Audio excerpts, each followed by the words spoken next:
Hello and welcome to another model building workshop. I'm Mr. Allen. I'm coming to you from the Smith Hill Library here in Providence, Rhode Island. And today we're going to be looking at the T-18 Soviet tank. Now this was the first large-scale production tank of the Soviet Union, dating from like the mid-1920s. I think the series production probably began around 28 in that period. And I think it was first used in combat in 1929. When it was used in the East Chinese Railroad hostilities in 1929. And these also saw some use in the beginning of the Second World War, kind of used as like mobile fortifications, like on the western front of the Soviet Union, which would have been like Poland and the Baltic states during the Operation Barbarossa in 1941. And what's saying is the last combat that these saw was the defense of Moscow later in 41. So let's have a quick look at the kit. So this is an old kit from AER Models from Moldova. And I guess that this is from the early to mid 90s. You've got one of these very simple and almost sepia tone paper here.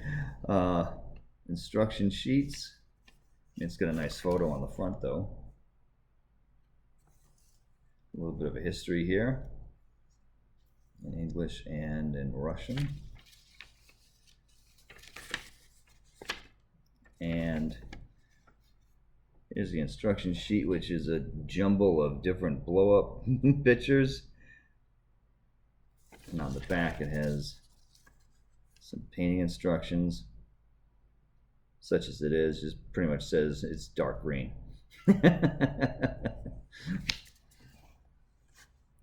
And I had a reference photo that I found online that someone had done, kind of giving an idea what it would look like.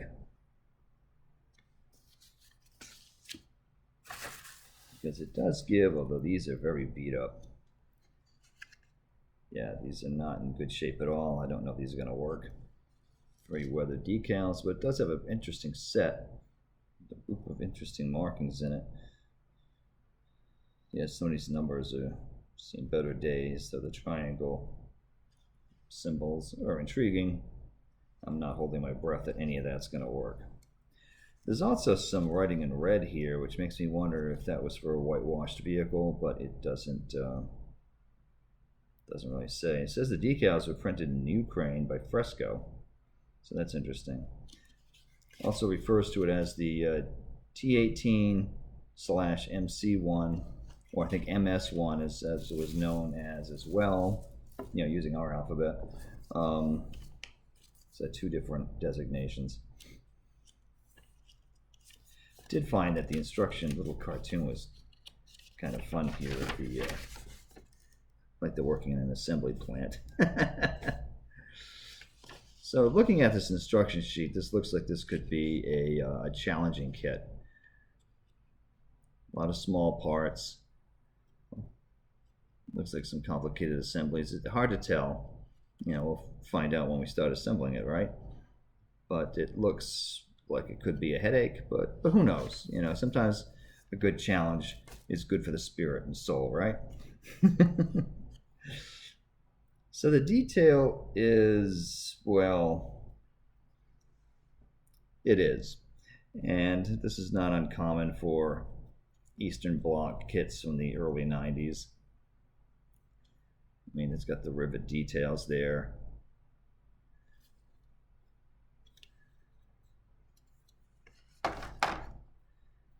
Lots of wheels,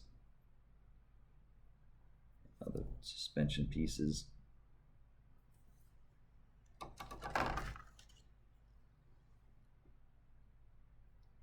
So it's what they would call a flat kit, if you've heard of that, where you have to build the whole body by putting each slab in place and building a box and building it up from there. Turret's the same thing, as you have all of these different plates that you've got to put together. and build it up that way. And then you have a lot of individual track links, although not as many as I would think. So I guess this is, well, it looks like it's going to be a small model, so I guess that makes sense. There's not a whole lot of track. So carefully put this stuff back in there. So I'm going to look at a couple of reference materials here. So this is a really nice book here, you know, light tanks. And I know it mentions a whole list of them. It doesn't mention the T-18 and the MS-1, but it is here at the very beginning, as you can see. It's not a whole lot on it, but you got to start at the beginning, and this was the beginning of the Soviet tank production. So you can see the early ones are up here. And down the bottom here, we have the modified ones in time for World War II, in which case, at this point, they were going away from the like the 37mm gun and the machine gun versions, which you see here, like in the early 30s, and by 41, a lot of these were starting to switch over to the 45mm cannons. And it does say they were used sometimes successfully in those early, in some rare cases successfully in those early battles on the border of the Soviet Union in 1941. I think we have a schematic in here as well of it. Yeah, because you can see the, like the original one, and then the one that's got the modified cannon here. So it did have a pretty long life from like the 1920s into 41. So as you can see, it has one cannon on one side of the turret and a machine gun on the other. And this was based on what was the big tank of the First World War. Let me get this book, which is huge. So it's a modification or an offshoot, shall we say, of the FT-17 by France. So they kind of modified the idea there. And this is this book here by Smithsonian, which is quite a heavy book, but a very interesting book. Pretty much gives you the entire, well, I don't say the entire, but it gives you like almost a collection of the Bovington Tank Museum in a book. That's what this is. And of course, this is a handy guide to light tanks of the Soviet Union. So it looks like it could be a challenging build, but it could be a fun challenge, right? You know, you kind of, I think it tells you what to expect just by looking at it. We'll see how this builds up at some point. And it gives you also an interesting little catalog by illustrations of other kits that AER Models is releasing at the time. I think it's kind of a fun way of doing a catalog. Anyway, so that's a look at the T-18 from AER Models of Moldova. So, see how this goes.